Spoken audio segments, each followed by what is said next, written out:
Shalom, I'm Messianic Rabbi Porat. Thank you for joining me. What is the greatest gift given to mankind? Today I'm going to be speaking about that great gift. And of course, the greatest gift given to mankind is salvation through Messiah Yeshua. We celebrate the Passover season. We're getting close to that Passover season. It's just a few weeks away. And right now, here in Israel, in the midst of a war, in the midst of Iran attacking, in the midst of Hezbollah attacking, the Israel people, the Jewish people, are getting ready for that Passover, but they don't have the full understanding of what Passover really is. And so when they read Exodus 12:15, and I'm paraphrasing, where it says you should celebrate the Passover the for 7 days. Actually, it says Chag HaMatzot, which is unleavened bread. They view it as Passover. Passover is really only one day, and then it's called the Feast of Matzah, unleavened bread, for the rest of the week. But they view it as one feast because they don't understand what Yeshua fulfilled on the cross, on the tree for us. And so when they read Exodus 12:15, where it says, for 7 days you should not have leaven in your house, and whoever has leaven in their house will be cut off from Israel. So they believe that their homes need to be sparkling clean, like a pharmacy, without any breadcrumbs in them. If not, God will cut them off from Israel. This is where the understanding comes from. But of course, as believers in Yeshua, in Jesus, we understand that leaven in the Bible represents sin. So when it says in Exodus 12:15, you should not have any leaven in your home, and those who have leaven will be cut off from Israel, it's true in the spiritual aspect, because what is the wages of sin? The wages of sin is death.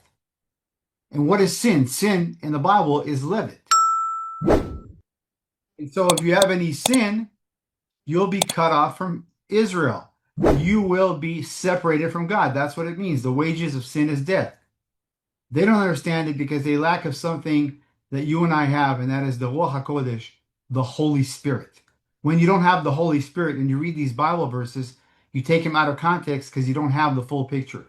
So is God really going to cut people off from his presence because they have a breadcrumb at home? Of course not. It means something else. It means something deeper. It was pointing to Messiah Yeshua. As the Bible says, all of us have fallen short of the glory, but through him we become righteous, which brings us to the time of Pesach, the time of Passover, unleavened bread that we're preparing right now. It's amazing to see over the past decade, way before that, but especially over the past decade, every time we get close to the feast of Passover, the feast of unleavened bread, Satan and his demons are going crazy. And they do it through Iran, through Hezbollah, through terrorism. It is an anti-Christ, anti-Yeshua spirit coming against the nation of Israel. Yes, physically, but the real battle is spiritual. The real battle is against the gospel. Because if you're born again, then you're part of spiritual Israel. As it says in Romans 11, verses 15 to 17, you're grafted into the olive tree. Every year during this period of time, actually already a week or 2 weeks before this, the nation of Israel are scrubbing their homes because they believe that if they have a breadcrumb in Passover, God will cut them off from Israel. This is what they've been taught. And of course, don't misunderstand me, there's nothing wrong with eating unleavened bread, matzah, in Passover, in unleavened bread season. There's nothing wrong with it. But if you eat it because you believe that God is going to cut you off from Israel, that God is going to punish you because you have a breadcrumb, that's not what the Bible teaches. That's not what those Bible verses mean. When we break bread, when we take communion, yes, we use unleavened bread because Yeshua represents no sin. Yeshua is unleavened. And so therefore, when we break bread, we always use unleavened bread because he is unleavened. He is without sin. And so how do you take the sin out of your home? How do you do that? By believing in Yeshua, that he died on the tree on the cross for our sins. He rose on the third day, and all those who repent and believe have full redemption of sins. That's the true Passover. That's the true unleavened bread. That is the true Pesach. All of us have fallen short of the glory, but through him we become righteous. He is the Lamb of God slain before the foundation of the world. So when the enemy is attacking more during this season, the demons are going crazy, as it says in Revelation 12:12. Woe to the earth and the sea, because the devil has gone down to you, and he is filled with fury, because he knows that his time is short. And every time this season comes, he's losing his mind even more and more. because he knows without setting any dates, we don't set dates. He knows that his time is short, and he knows that Yeshua defeated him on the cross. How much he really knows, we don't know. But we do know one thing: Satan and his demons are limited in knowledge. Why? Because they don't have the Ruach HaKodesh, they don't have the Holy Spirit.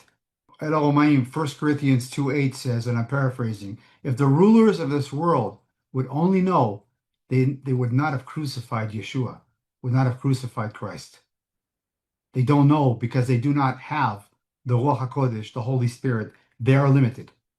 In this wonderful time of season, yes, we're at war, physical war and spiritual war, but in this wonderful time of season where we get ready to celebrate the resurrection of our Lord and Savior, the greatest gift given to mankind.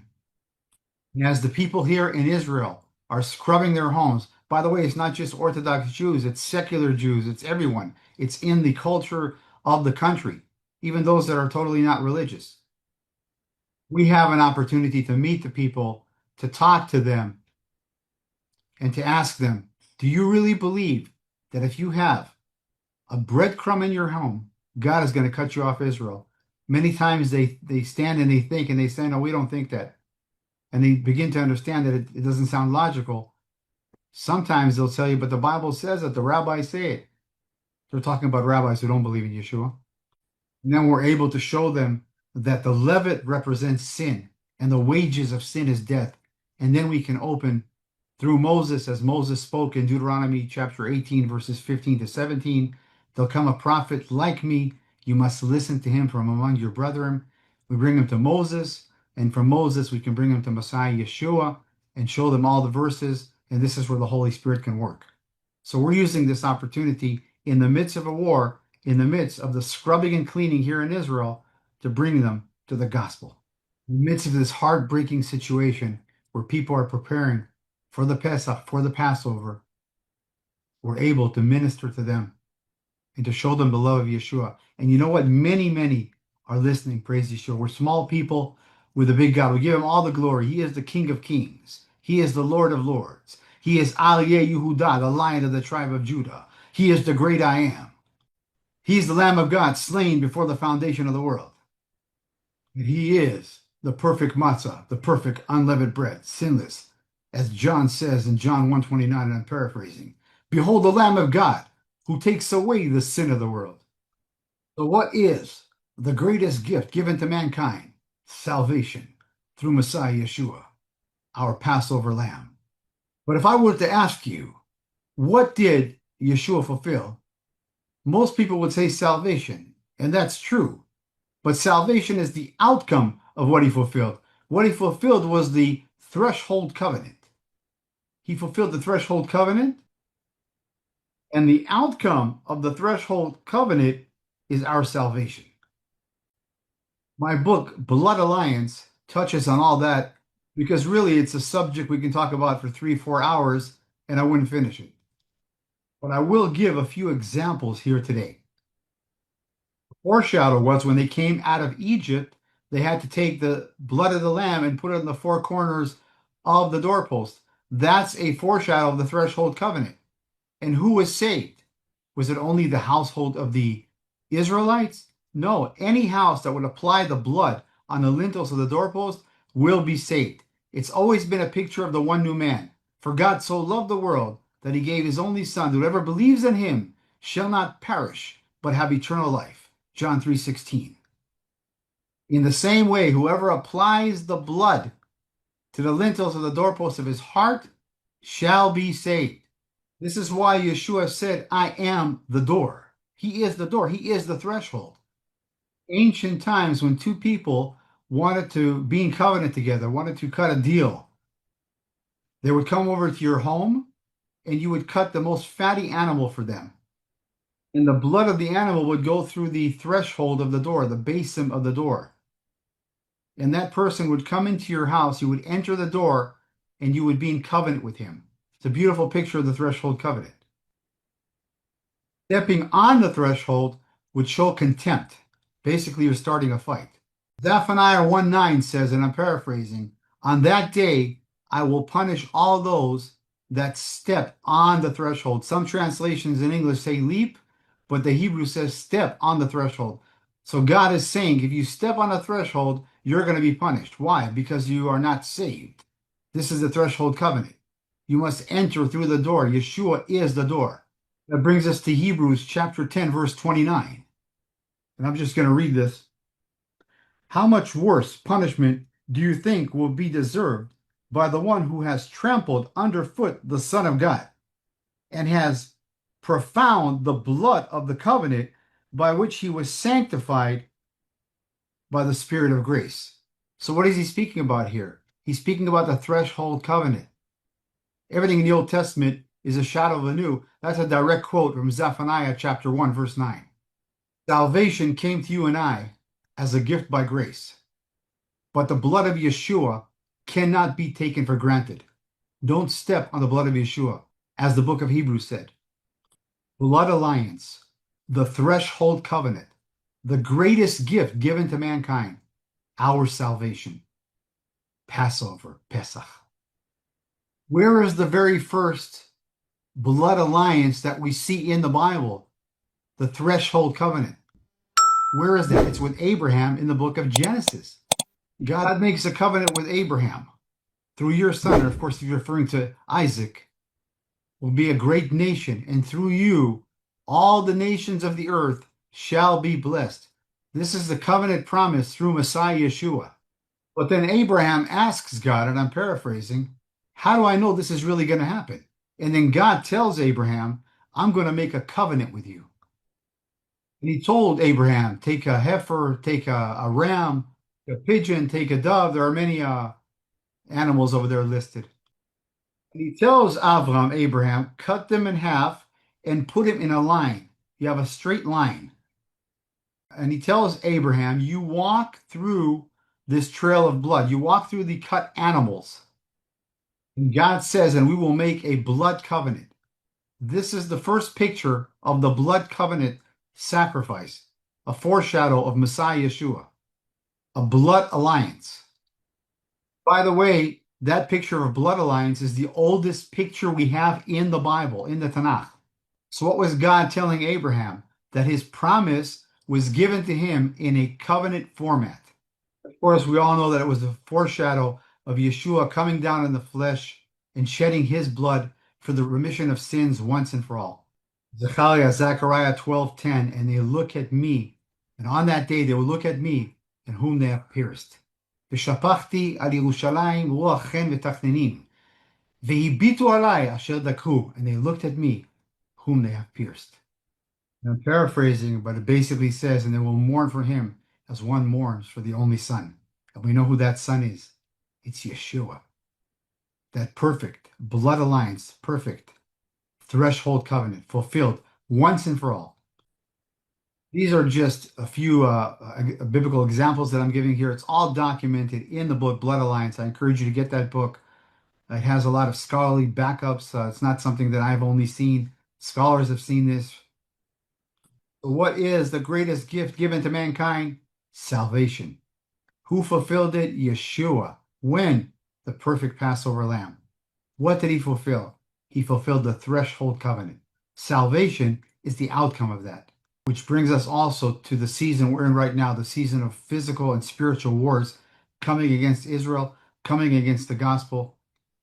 So basically, go back to Abraham and the blood covenant and the covenant that God made with Abraham. Of course, Abraham had a dream, but God took him through the covenant and sealed that covenant through the dream, through the vision that he had. But it's clear that the Bible also says that whoever would not walk through those pieces, whoever would step on those pieces would break the covenant. And basically, if you break the covenant, whatever would be done to those animals will be done to you, basically cut to pieces. That brings us to Zechariah chapter 12, verses 2 and 3.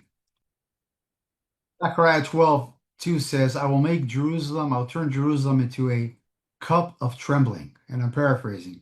But that's not what the Hebrew says. The Hebrew says, I will turn Jerusalem into a threshold of trembling. So actually, in Hebrew, it doesn't say cup, it says saf, and the word for saf is threshold. I will turn Jerusalem into a trembling threshold. Why? Because they broke God's covenant.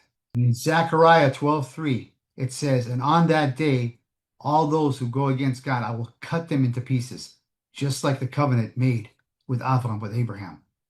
If you break the covenant, I will cut you into pieces, just like the animals."